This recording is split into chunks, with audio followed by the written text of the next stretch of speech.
Shalom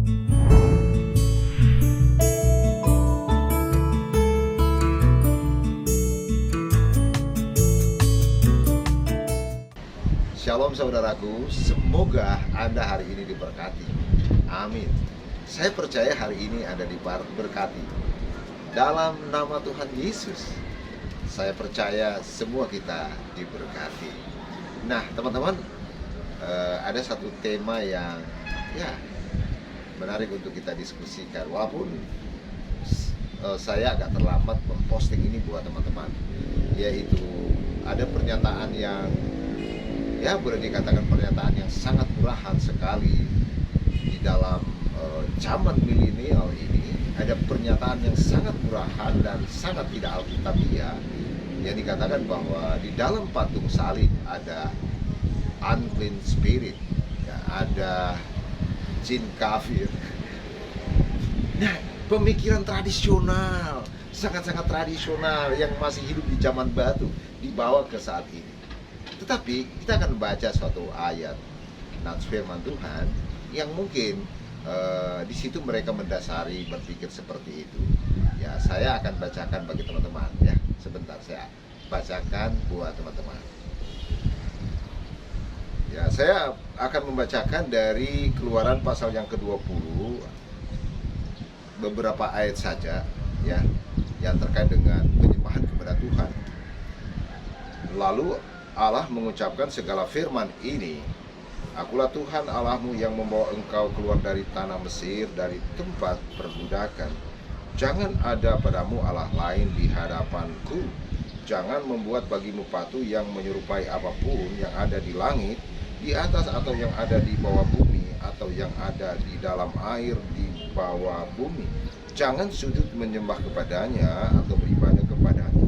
Sebab aku, Tuhan Allahmu adalah Allah yang cemburu, yang membalaskan kesalahan bapa kepada anak-anaknya, kepada keturunan yang ketiga dan keempat dari orang-orang yang membenci aku.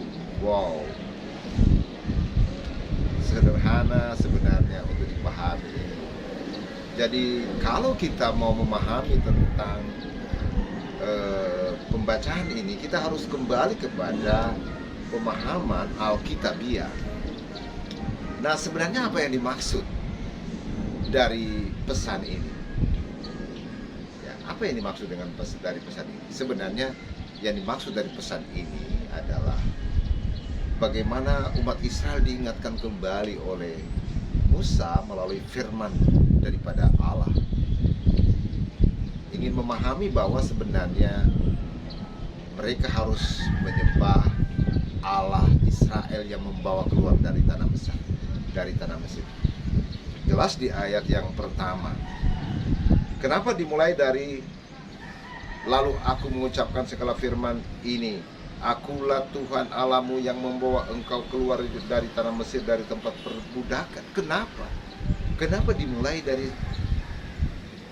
perkataan itu?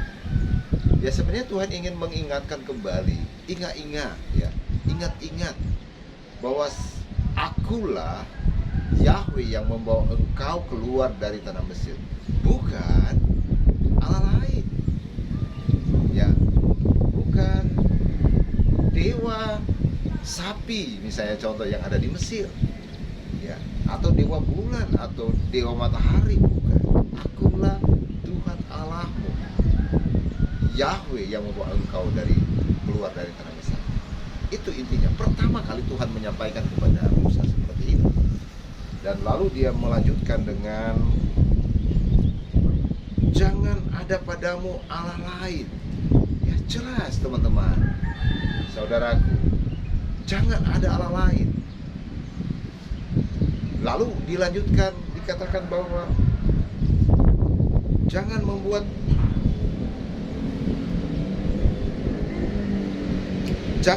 bagimu patung yang menyerupai apapun yang ada di langit. Ya, ini penting sekali.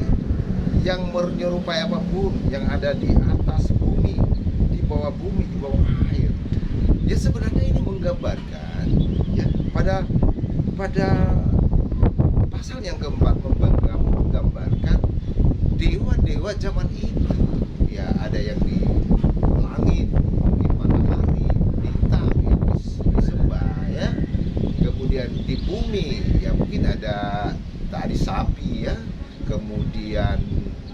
ada juga terkait dengan binatang dari laut yang disembah zaman itu, ya, di sekitar kerajaan-kerajaan yang ada di sekitar itu, ya.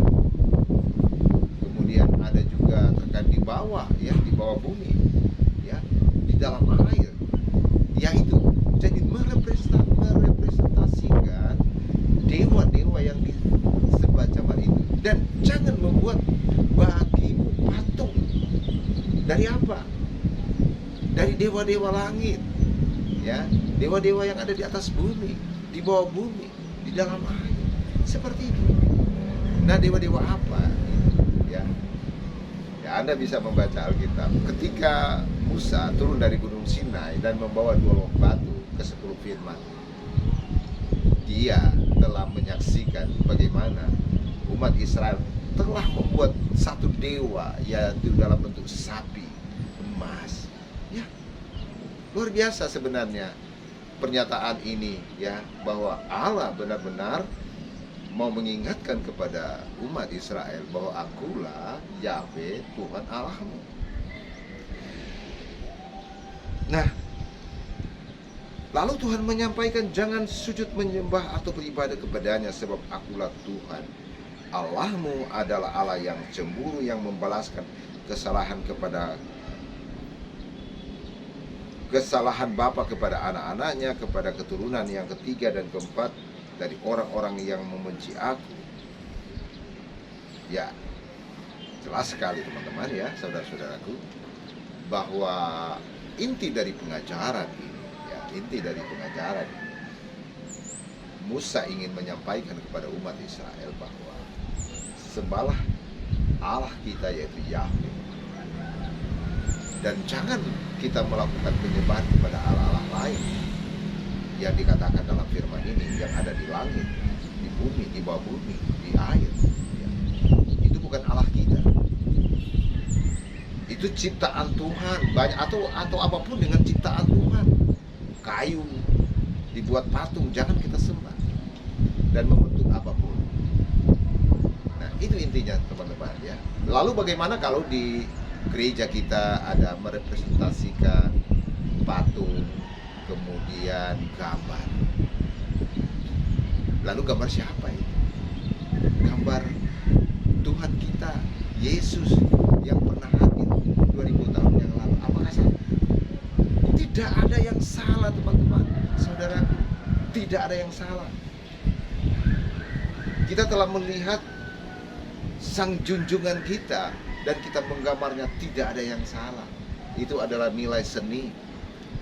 Ya, jangan kita berpikir yang tradisional, ya, seperti zaman batu. Ya. Agama-agama jangan membawa orang kepada hal-hal yang sangat bodoh, ya, bodoh. Saya katakan begitu. Agama harus membuat umatnya cerdas. Ya.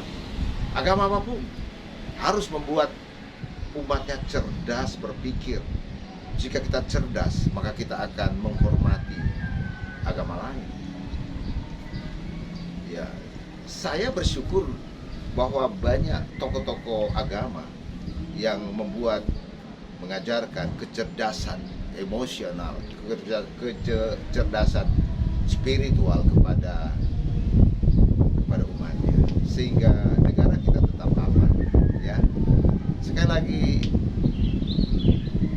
jangan saling menuding karena Anda tidak paham dengan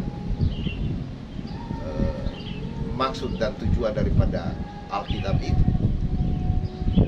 Allah sangat mencintai semua orang. Agama hanya sebagai sarana untuk mengetahui siapa Allah kita. Tetapi yang paling penting adalah Anda sendiri yang harus memahami siapa Allah itu. Kasihilah Dia dengan sepenuh hatimu, dan kasihilah sesama manusia seperti dirimu sendiri. Dan Yesus telah mengajarkan buku baru bagi kita agar kita saling mengasihi.